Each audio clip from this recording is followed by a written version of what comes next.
Hi, this is Dennis with Cyberkraft. Today we're going to be talking about how to take your CompTIA exam online. Now, remote proctoring has been a part of the CompTIA exam process since COVID, and it's here to stay for the foreseeable future. I have a lot of students who take the test remotely, and they ask me, how do I prepare for taking a remote test? What's the difference between taking an in-person test and a remote test? Well, I'm going to hopefully answer those questions for you today. So taking the online test is a different experience than taking the test at a testing center. It has to be very structured, and you have to have, my main advice is to have a very quiet environment. We're going to go through some questions here, some frequently asked questions here, and any of the CompTIA certifications are available online. So I'm just going to address each of these. The exam is going to be proctored just like you would go at a testing center through Pearson VUE. So you're going to download and install a Pearson VUE proctoring software that will sit on your computer, and you will use that proctoring software in conjunction with a web camera and a microphone to be able to take your test. So you have to have that software installed, and you need to log into your software 30 minutes before your starting exam. I definitely recommend at least 30 minutes. So it's very important when you're taking the test to be in there early and to make sure all of your equipment works ahead of time. You don't want to be scrambling to ensure your web camera works or that you have a Bluetooth speaker set up somewhere, your microphone's not working. You want to test all of this ahead of time and make sure it works. I recommend only having the peripheral devices that you need, the webcam that you need, not multiple webcams, not multiple microphones, only the ones that you need plugged into your computer at the time of the test. You don't want to have a Bluetooth headset somewhere where the audio is coming out of and you can't hear the proctor's instructions. That has happened to students before. Now, you register for this type of test just like you would register for a regular test in person. You would just select the online proctoring portion. Now, if you have any ADA, if you need ADA accommodations, those are available, of course, also for the online tests. And your web camera has to have a minimum resolution of 640 by 480 at 10 FPS, which is a very basic web camera. Most built-in laptop web cameras will be sufficient for this examination. You cannot have writing implements. Okay, you cannot have a pencil. You cannot have scrap papers. It's one of the biggest differences between this type of examination and an in-person test where you get scrap paper or a dry erase board. You can't have that on this test.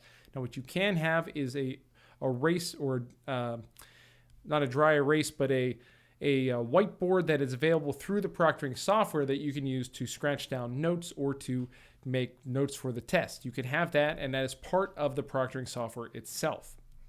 Now, if you have a issue with your internet, this technical difficulties can lead to a retest. Oftentimes, they lead to a canceled exam, and you lose your exam voucher. So I definitely recommend your internet is stable, you have a stable connection, and you have a quiet environment to take your test. You do not want to have any disruptions during your exams. Now, there's no real specifications. The main thing is that you have a wall behind you, you don't have a window, and you have an environment without any books or pieces of paper, anything that has written words on it. You do not want to have in your environment where you're taking your exam. So if you have a bookshelf, you have posters or writing, you don't really want to have those in the place where you're taking your testing center. The proctor is going to ask you to take your web camera and move it around the room so they can see you don't have notes hanging from the ceiling or on your table or anything like that. Now, if you're a minor, you would need to have consent from your parent or guardian. You need to have a valid ID as well, or a student ID. And your guardian must also present the valid ID and verbal consent. So the guardian has to be there to provide that verbal consent. You need to have that microphone to have that verbal consent. You also, if you plan to cancel the exam or need to postpone the exam, you need to inform CompTIA ahead of time. I recommend at least 24 hours before your examination time. So you can reschedule your exam. That's okay. Just make sure you do it at least 24-hour exam. And you should receive a confirmation email within 24 hours of completing your exam about what your score was once you take the exam. Now let me go through there's also some candidate testing policies I'd recommend reading through, but let me give you some advice on how to take the exam. When you're taking it at home, you want to make sure you're centered in the camera. You do not want to be looking around the room or taking your eyes off the screen. That can be construed as cheating. And oftentimes what the proctor will do is they'll ask you to take your web camera and move it around the room to verify that there's no possibility of you cheating on the exam. So you don't want to give any indication that you're cheating. You want to be very centered in the screen, and you want to be very deliberate about where you look. I've had students who have leaned in before to read the text on the screen, and they've gotten their exam canceled. Now, when you enroll with Cyberkraft, so far we've only had, the entire time I've had my company, 3 people not get through their exam all the way for a CompTIA exam. 3 people who have had to cancel their exam or had their exam canceled by a proctor. We do try our best to prepare you for the online experience. You also need to make sure your environment is very quiet. You can't have any noise or talking in the background or pets making noise. So you want to have a quiet environment. If you can't have a quiet environment, I would recommend just testing at a testing center.